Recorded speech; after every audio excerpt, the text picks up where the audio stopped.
bless up, I tell them, bless up, bless up. Europe, Europe, you are for Europe, Europe. Bless up, I say now, bless up, yeah. Hey, hey. Bless up, I say now, bless up. Let's consider a deadly virus. Bless up, all the Queen and King. Bless up, Original Wrench Mob. Bless up, Team Rebel. We in the building. I wanted to put this together this morning for all Team Rebel and all the people in society as a warning and as an understanding. Bless up, Queen Kimberly. Good morning, Queen. How you feeling this morning? We got some rebelling to do. We got some important rebelling to do. Man, I just need everybody in the bushes, everybody come out. We got to talk. To the side, all the nonsense, all of what it was, all of what it could be. It's time to throw down an understanding. First, I want to shout out to Queen Karma. You know what I'm saying? Definitely for passing this. You know what I'm saying? For the team. We're concerned for us and our family.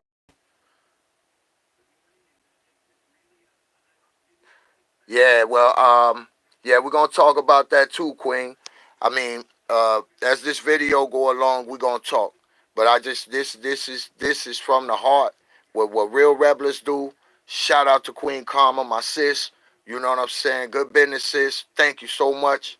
This dedicated to Team Rebel, all the YouTubers, all the people living in life and society. I need y'all to really pay attention today. Y'all know we done did plenty rebelling. And it's time to start coming together with a better understanding.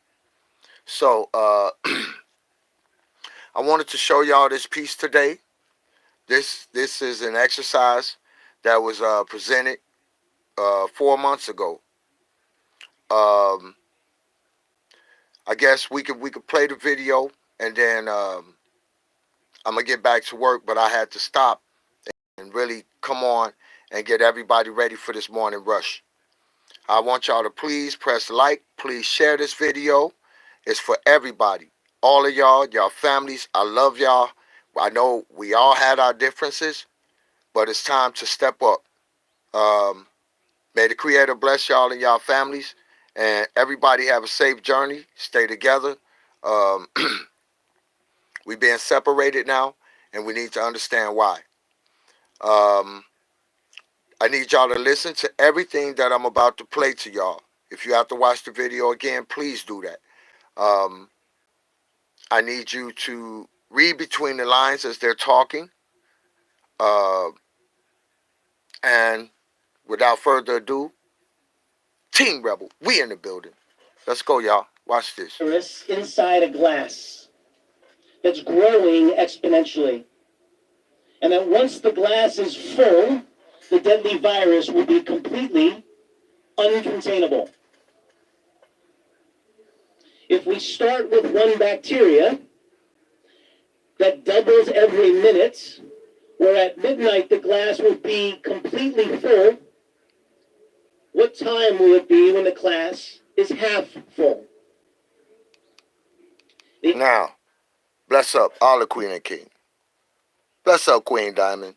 We see you shining.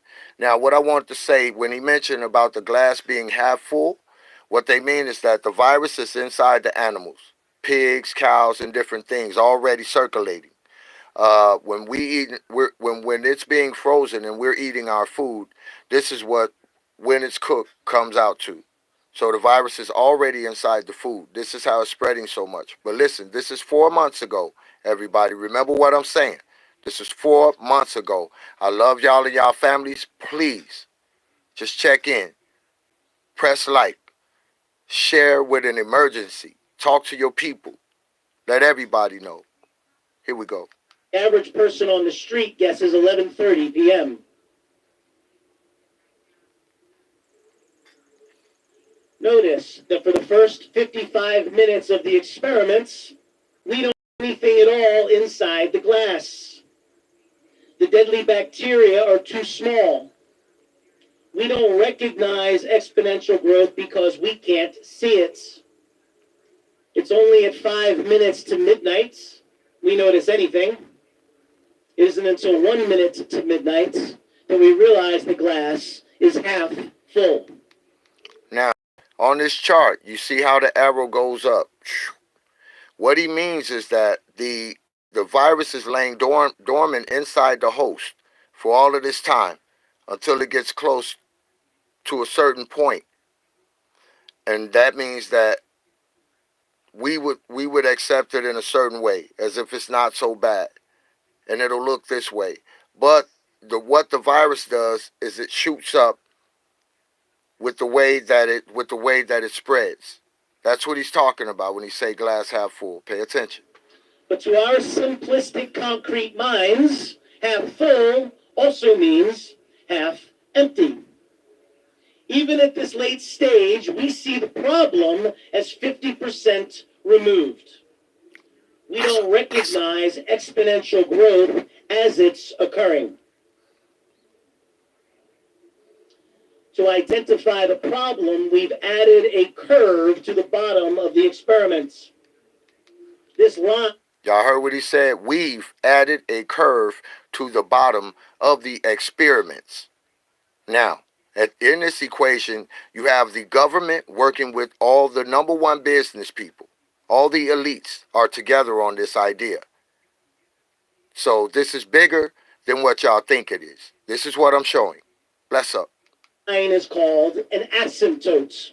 That curve right here. An asymptote is a curve on an X or Y axis that at some point shoots towards infinity. Shoots towards, this thing could go forever. It's the asymptote. It's too late to control. Does that sound familiar? Too late to control. It goes up exponentially, the curve. That means, like infinity. That means it's just like it is now. It's all over the world. This is how much it's spreading. Now watch how they talk about the main thing that's going to be worth something really are surgical masks, and these are still businesses that are making money when everything else is shut down. Pay attention, everyone. This chart also highlights the second challenge of man. We base our future expectations on our recent experience with the past. So when looking at this problem, we are looking at the exponential growth happening before our very eyes. We're looking at the first 95% of the experiment, expecting it to be the same. The mission of the Pandemic Emergency Board is to provide recommendations to deal with the major global challenges arising in response to an unfolding pandemic. We could be looking at double the number of cases in 1 week and 16 times as many in a month if we are not able to stop the spread. That would be on the order of 500,000 cases, and it would continue to rise exponentially. In 3 months, we could be approaching 10 million cases. We're at the start of what's looking like it will be a severe pandemic. And there are problems emerging that can only be solved by global business and governments working together.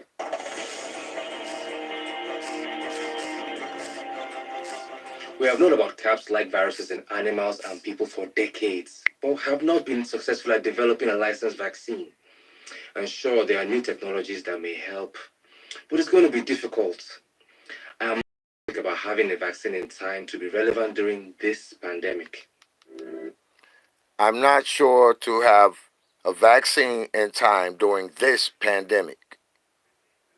Listen to what these people are saying, everyone. Bless up to you and your families. Everybody share.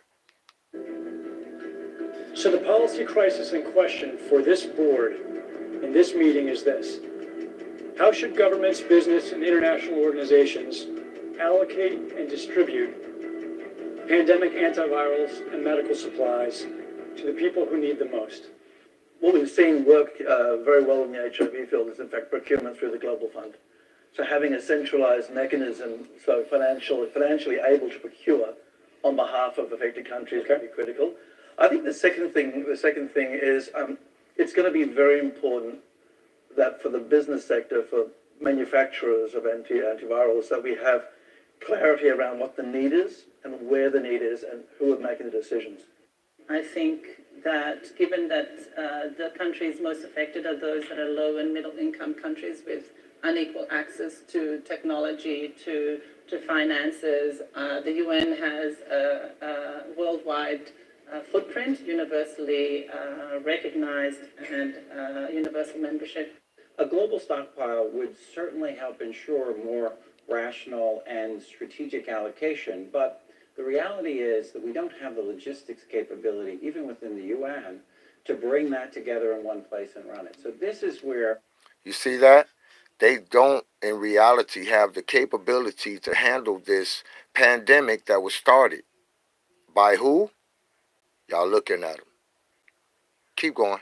I think a collaboration between the organizations like the World Health Organization and the private sector, which runs these supply chains for many purposes every day, understand where the supplies are, make smart decisions about how to allocate them to the people who need them in the places that need them the most, and then work with the industry to move those supplies from where they are today to where they need to be. Just to underscore the point that cooperation among supply chain providers or businesses that have huge supply chains can add a lot of efficiency to the whole process. The question is, can you, through this international mechanism, really promote commitments to doing this as quickly as possible and give people a sense that actually if they contribute more, that they will have a better chance of protecting their own populations. Give people the sense that if they contribute more, they will get a better chance to save their populations. Sounds familiar? Public health agencies have issued travel advisories, while some countries have banned travel from the worst affected areas. As a result, the travel sector is taking a huge hit. Travel bookings are down 45%, and many flights have been canceled. A ripple effect is racing through the service sector. Governments that rely on travel and tourism as a large part of their economies are being hit particularly hard. How should national leaders, businesses, and international organizations balance the risk of worsening disease that would be caused by the continued movement of people around the world against the risks of profound economic consequence of travel and trade bans? Countries are reacting in different ways as to how best to manage the overwhelming amounts of and misinformation circulating over the internet. In some cases, limited internet shutdowns are being implemented to quell panic. Did y'all hear that?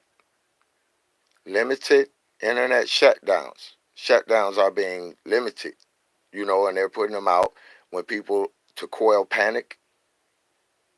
It's time to panic. This stuff is out of control. I mean, not really time to panic, but it's time to be ready. The outcome of the CAPS pandemic in Event 201 was catastrophic. 65 million people died in the first 18 months. The outbreak was small at first and initially seemed controllable, but then it started spreading in densely crowded and impoverished neighborhoods of megacities. From that point on, the spread of the disease was explosive. Within 6 months, cases were occurring in nearly every country. The global economy was in a free fall. The GDP down 11%. Stock markets around the world plummeted between 20 and 40% and headed into a downward cycle of fear and low expectation. Businesses were not borrowing, banks were not lending. Everyone was just hoping to hunker down and weather the storm. Economists say the economic turmoil caused by such a pandemic will last for years, perhaps a decade.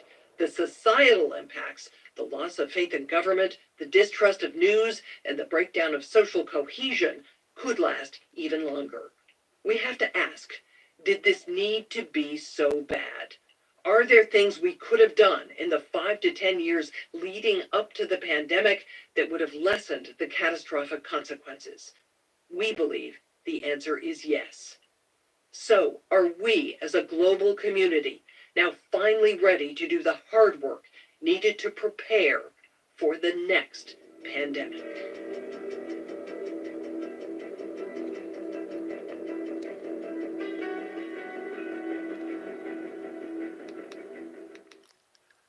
Now, if you want to look it up, it's Event 201 Get into Menards. The pandemic exercise.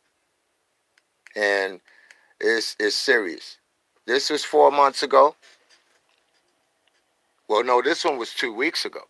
The first episode is 4 months ago. You see it right here.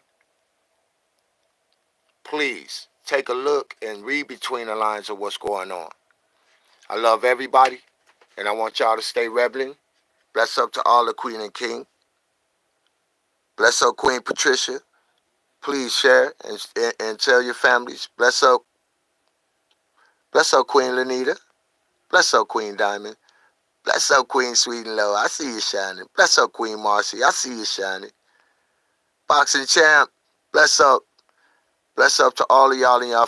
Keep blessing people up. Right now, bless up King Clifton. I see you shining, King. Thank you for all your bless ups, brother. Bless up. Bless up. Okay, I won't be able to hang out. And I just want to let y'all know I love y'all. Please share this. Everybody more than welcome. You know we rebelling. It don't stop. Have no fear. Just be wiser. See what's going on. We in the building. Bless up Olive Queen and King. Bless up Original Wrench Mob. Bless up Team Rebel. We in the building. I love y'all. Hey, let's take it serious, y'all. Remember this heading.